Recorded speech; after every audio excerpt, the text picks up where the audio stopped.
Hey everybody, James Cullen Bressack here, and I am super duper excited to be doing a master class with Film Courage on the 22nd of this month. We're going to be talking about all things horror movies, how to get a horror movie up, what little tricks and things I've learned in making movies, and really I'm just going to be answering a ton of questions. So I'm excited to see you all there. Hope it's a good night. I think it's going to be awesome.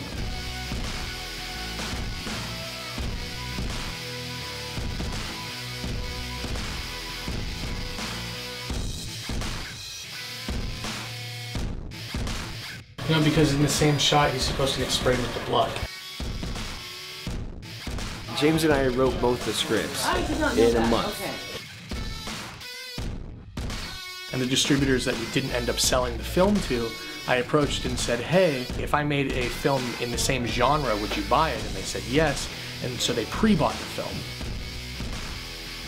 All right, guys, wardrobe is clear, makeup is clear. Move camera for a second. Quiet, please. Lock it up. Hold on, quiet. And action.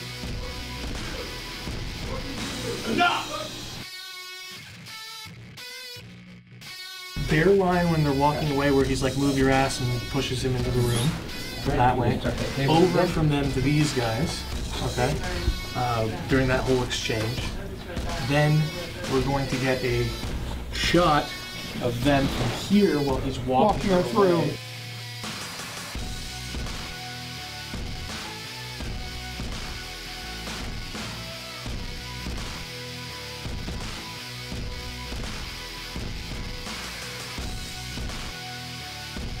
Help! Claire? Can you do that help again?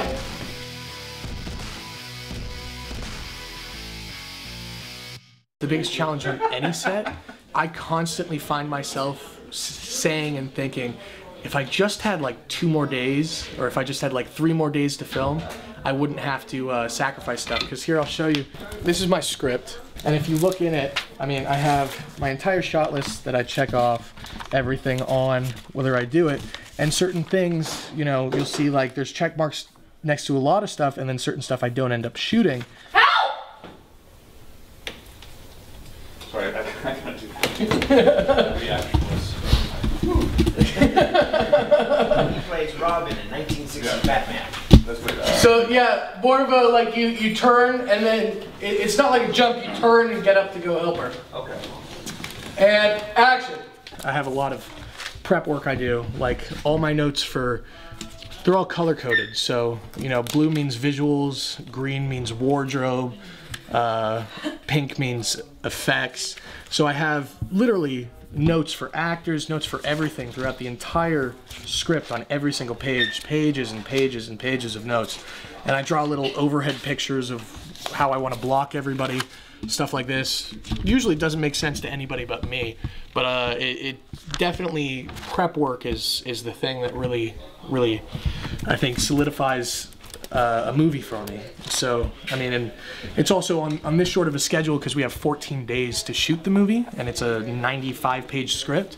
You're shooting 6 to 10 pages a day, which is pretty intense. When I was in Thailand, I had a 28-day shooting schedule, so I was shooting like 3 to 4 pages a day. But if you look, like, you know, if you write out a bunch of stuff, like in here, I have certain things of like, this is how the character feels, like she pulls back in, saying something childlike, anger and hate behind her voice, but it isn't loud, it's more subdued.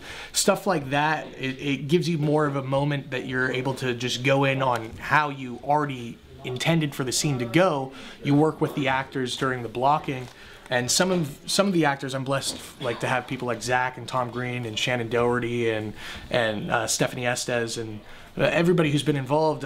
They've all put in time before the movie, so I was able to talk with them about their characters and really go through all of this, so their scripts match note-wise with my scripts, so they already kind of know what I was going for originally, what was layered in each character, and like each character's backstory past the page. So we developed that together, and then it's kind of comes into clockwork because with all the stuff like focus or sound from a plane, you don't have as much time to really work with the actors, so you have to go in and you know, work with them prior and really get them to where you want them before. What do you think about the eyeliner? I just adjusted it. Oh, you adjusted it? Yeah. Oh, is he looking camera left to Claire? So he is looking camera left, but I'm having him not look as deep. He's looking... Look, he was looking totally right last time for Claire, right? He looked like full on here. Yeah, so he's gonna look More here? more here. Okay, good. Erin's here, Claire's here, and then when she's over here, when she's over by the stove, it's more here. Okay. I know how much time, my AD tells me how much time I have left in the scene, and I have to choose between doing another take or scrapping a shot. And I go, well, what's more important, this angle or that angle? And then I go, okay, I want the other take, so let's scrap this shot. Or I go, let's just move on so I can get that shot. And so it's constantly deciding, like, what's the most important thing for the scene? What do I need for the edit? And so if you look at, like, my shot list, if I pull up any scene, I have stuff where it's like, what I need and what I want. And like a perfect example is I haven't shot scene 3 yet, and you'll see I scrapped 1, 2, 3, 4 shots on it already before I even did it. And I know because this is the one location that we are stealing. We're not permitted for. We're shooting. We're running into a cemetery really quick and getting a couple shots there. So I know I'm only gonna have time for like 2, 3 shots, and I gotta get out when I originally shot listed it as like 10. So, you know, it's stuff like that. You weigh things into the balance, and then you'll see over here, I'm going through this whole shot list, and I start adding things on the side and scratching off other stuff, because when the blocking changes, I go, well, this shot doesn't even matter, so I need that. Another great thing is, you know, you'll go through the shot list and you're shooting something, and let's say it's a close-up of somebody talking, and then you also have an insert shot of them picking something up. At the end of the take, I'm just like pan down and show them picking this thing up. So set for that, pick it up, and I put it at the end of the shot. That way I have 2 shots in one. We don't have to set up for it. So it's you know, it's a lot of thinking on your toes and grabbing as much stuff as you possibly can, so you know how your film's gonna be cut. Prioritize in your scenes what you want versus what you need, because always shoot general coverage of what you need, so that if you have to move on, you can. Because I see a lot of people always getting stuck in a scene, and they're like, well, I need this for the edit and I need that for the edit, and it's a lot of wants. So you choose on your day, you know, if you have like the preliminary schedule for the day, like this right here, you go through and you see all these scenes. Now we have a giant scene count today and a giant amount of pages. And you look at that and you go, okay, like let's say like this scene is the most important right here, so that's where I'm going to focus the most of my time, or this one. And then the other scenes, you, especially when you're fighting against the clock, the other scenes you shoot generally, you know, you do something cool, but style is sometimes a luxury on these shoots, so you don't have to make every single scene a stylistic masterpiece. You just have to make it competently shot, and then you go in and finesse it later. The garnish is what you save for later if you have the time. One of my favorite things about doing a scene like this, especially in like this location that we have over here, is I originally had like 14 shots shot listed for this scene, a bunch of stuff prepped, and then when we were doing the walkthrough, I saw this part of the hospital and this location, and it looked really awesome. And I knew it was going to look good on camera and the lights, but since it's such a tight space, I chose this location, which totally made my shot list go completely out the door, because now I can't do any of the things I originally planned because it's such a tight space and so many people. So now we're kind of like winging it a little. So it's kind of fun because it keeps you on your toes, and it's very different because, you know, I'm very prepared all the time, and this is one of the first times where I kind of just have to make things up as I go, which is we'll see how it goes. And I talked with my DP a lot. I created a Dropbox. I'll pull it up. I go like, you know, lighting and mood. So these are certain, like, I wanted practical lights throughout the house, so I took pictures of that. I had paintings that had, so hold on, pictures that have the mood. We'll have like shots from other movies. So these have like definitely the same kind of lighting that I wanted for the aesthetic look of the film. And so you go through and you look at how this is lit, and you see like all that stuff. And then now I'll pull up a shot from my actual movie, and you'll see how we matched it. So, and this is what we ended up with. This is a still from Monitor, uncolor corrected. So it's all about having that dialogue and that conversation. And you know, for me, it's really important to have everybody on the same page so they all understand the vision. So I always, you know, that's just my cinematography file. I also have, you know, an art file, an effects file, a hair file, a makeup file, a wardrobe file, and all that stuff. And everybody, all the department heads put their stuff into it, and I put my stuff into it, and we combine and work it out. And it looks like Marcus is pulling me now. I said that's enough.